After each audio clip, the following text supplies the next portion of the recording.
Basicamente, o Shard está no coração de um estilo arquitetural que não vem, ou melhor, passa aí por desníveis de popularidade. Tá? Às vezes você vê ele muito, muito falado, está em voga, às vezes você não vê se fala tanto assim, que é o conceito de programação e arquiteturas peer-to-peer, né? Quando você começa a pensar em sistemas baseados em peer-to-peer. Exemplos bons de peer-to-peer, só para a gente poder conectar o nome da pessoa, né? O Napster, lá atrás, que sistema de distribuição, ele não era um sistema puro de peer-to-peer, mas ele pode ser caracterizado, pelo menos em grande parte, em essência, como sendo um ambiente peer-to-peer. Toda a ideia de BitTorrent é peer-to-peer, toda a ideia de blockchain é peer-to-peer. Quando você pensa especificamente em mecanismos como, por exemplo, o Skype até 2011 era fundamentalmente peer-to-peer, né? Então, tu vê, o Skype veio com a ideia de VoIP, voz sobre IP e tudo mais, foi um conceito que nasceu peer-to-peer.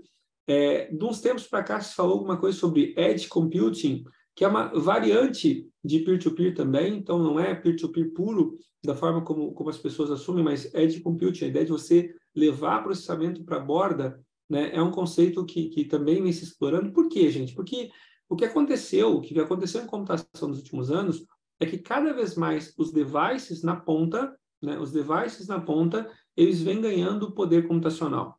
Né? Tipo, quem é muito velho aqui, quem não está na primeira fervura, lá no passado, lá na pré-história, nós tínhamos muita coisa do terminal burro, né? Você tinha uma máquina que não tinha capacidade, ou era nula em termos de capacidade de processamento.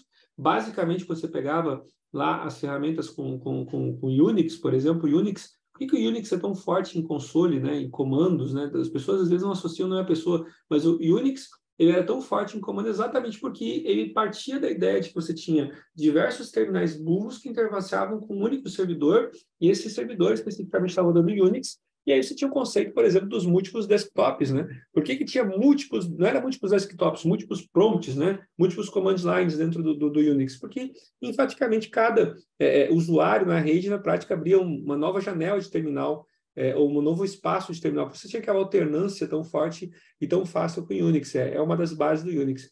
Mas o fato é, de uns tempos para cá, você pega, por exemplo, hoje em dia um celular, cara, é comum você ver celular hoje em dia já com 12 GB, 16 GB de RAM, né? Quando você começa a pensar, cara, um celular com 16 GB de RAM? Sim, tem celular com 16 GB de RAM.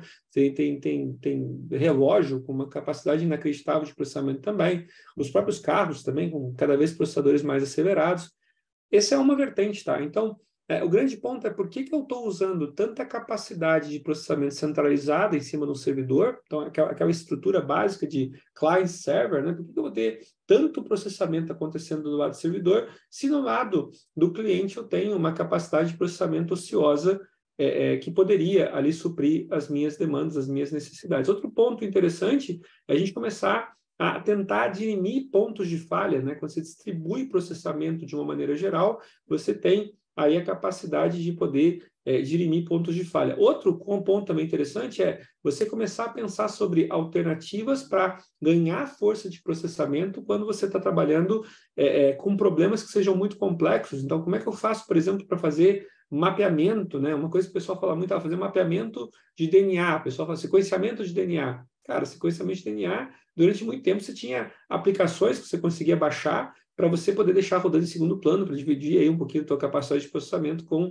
quem estava executando esse tipo de coisa. Então, assim, a ideia de você distribuir processamento não é uma coisa nova, tá? Mas ela oscila bastante em popularidade. Durante um tempo, isso ganha força. Hoje em dia, a gente está falando muito sobre a ideia de Web3, né? Vocês não devem estar alheios ao fenômeno, mas se defende muito a ideia de você ter sistemas onde você não tenha a predominância de um servidor, né, de uma estrutura central para poder comandar. Então, se fala muito sobre, por exemplo, como é que eu consigo criar redes sociais, ambientes com uma estrutura de servidor, sem essa estrutura de cliente e servidor, ou seja, eu tenho um processamento que é mais distribuído. Você pega, por exemplo, o próprio modelo do BitTorrent, né? Cara, o BitTorrent é todo pensado para que você tenha na rede, né, as informações que você quer.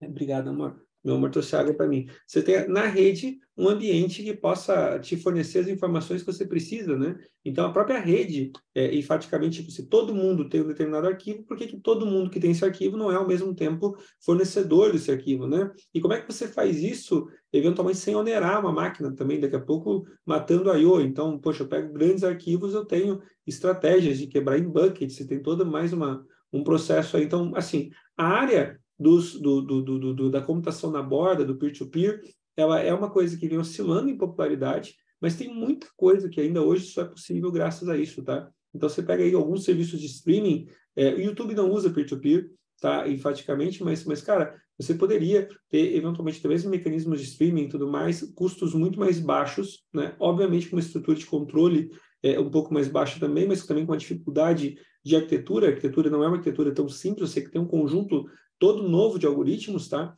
Mas ainda assim é um ambiente que onde cresce. Por outro lado, tá?